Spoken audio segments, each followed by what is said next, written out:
Bonjour et bienvenue dans cette nouvelle chronique consacrée cette semaine à une des questions qui me paraissent les plus dangereuses en matière de RH, la question « Quelles sont tes attentes ?»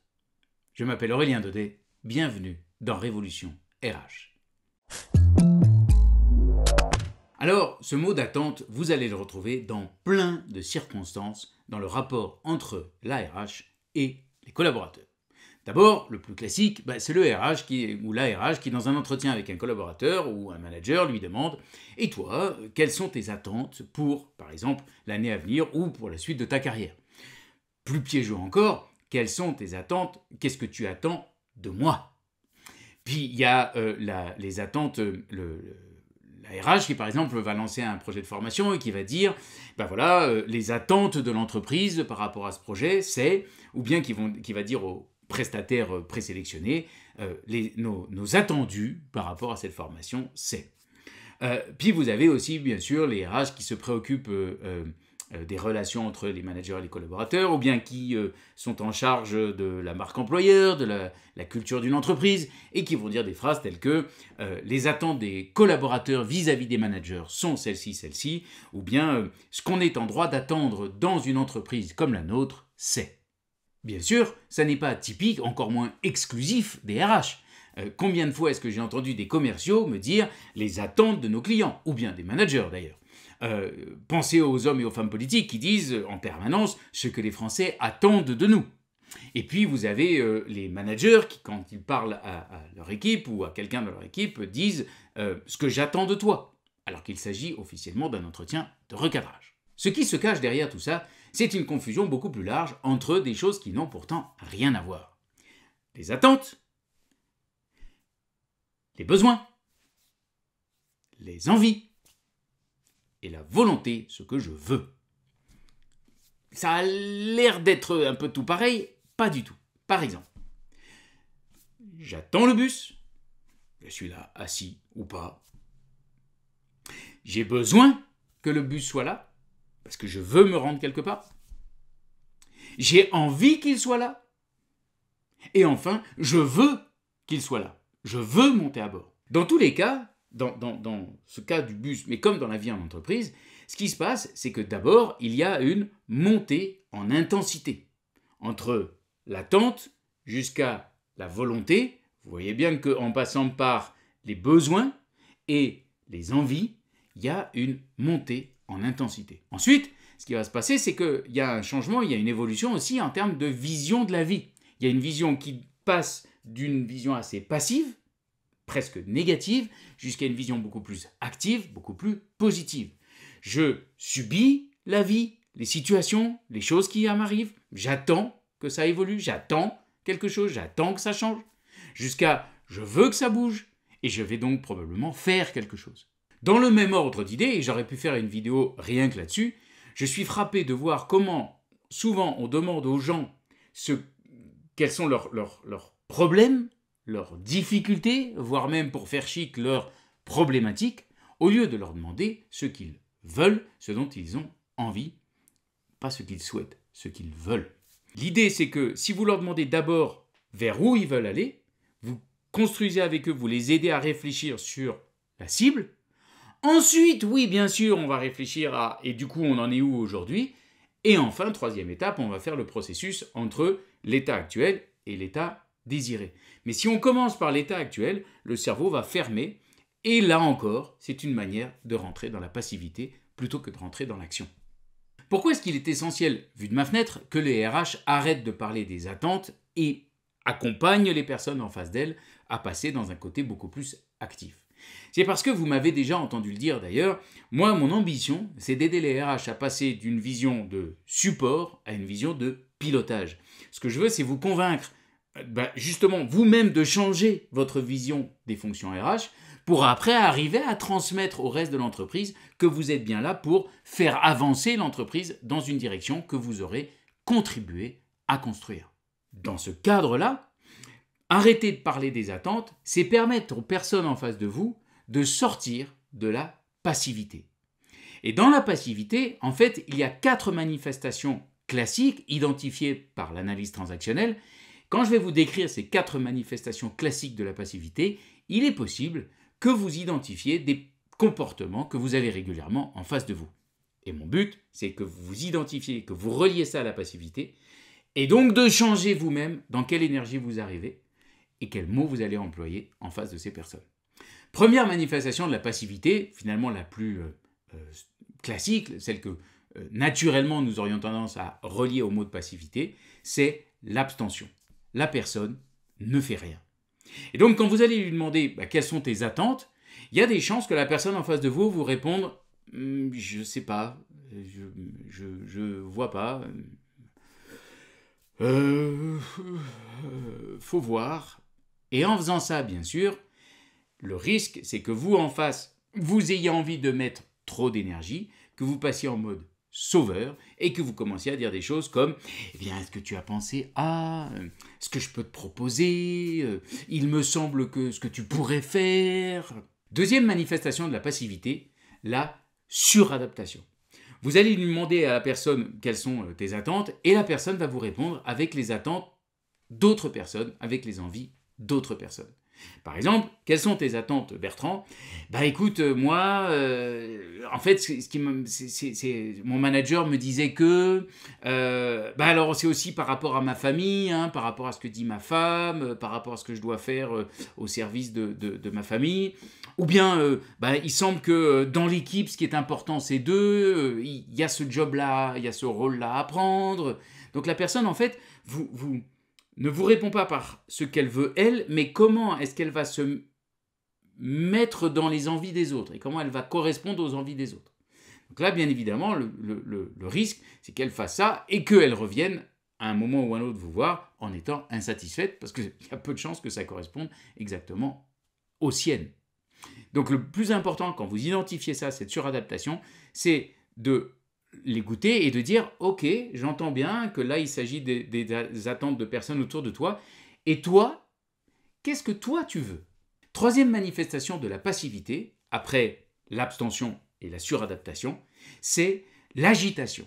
Vous allez avoir en face de vous des personnes qui vont manifester des comportements nerveux, le pied qui s'agite sous la table, la personne qui joue avec un bic, qui fait clic-clac, clic-clac, qui corne les pages de son bloc, qui fait des dessins de manière un peu répétitive et un peu des griffouillis.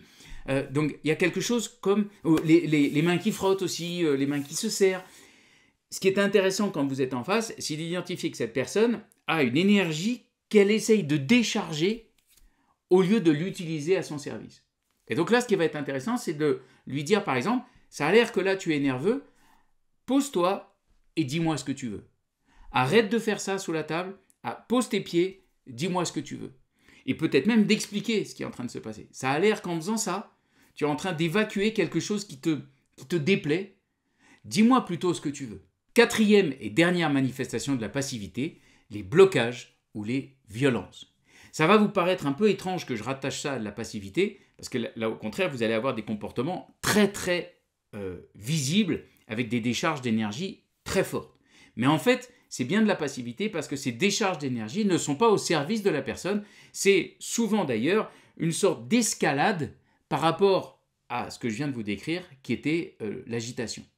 Donc en fait, la personne bloque, première version, la personne bloque le comportement positif pour elle, de manière à ce que, plus ou moins consciemment, quelqu'un fasse à sa place, quelqu'un prenne la décision à sa place, prenne la place.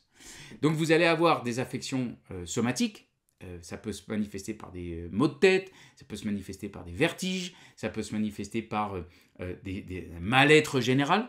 Et puis vous avez aussi les blocages avec les conduites addictives, des comportements alcooliques, des comportements de drogue.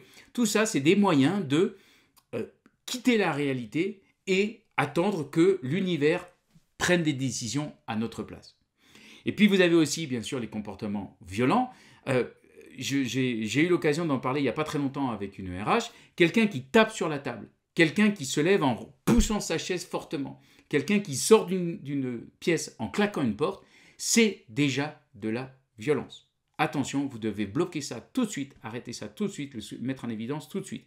On rattache souvent la violence à des choses comme des coups, de la violence physique entre personnes, mais il y a eu souvent des signes avant-coureurs de ça. Donc, dès qu'il y a une décharge d'énergie avec du bruit, avec des coups même contre des objets, il faut bloquer ça et montrer à la personne, attention, d'abord, ça c'est interdit ici, et en plus, en faisant ça, ce que tu es en train de faire, c'est de ne pas utiliser l'énergie à ton service, mais tu es plutôt en train de vouloir rompre la relation,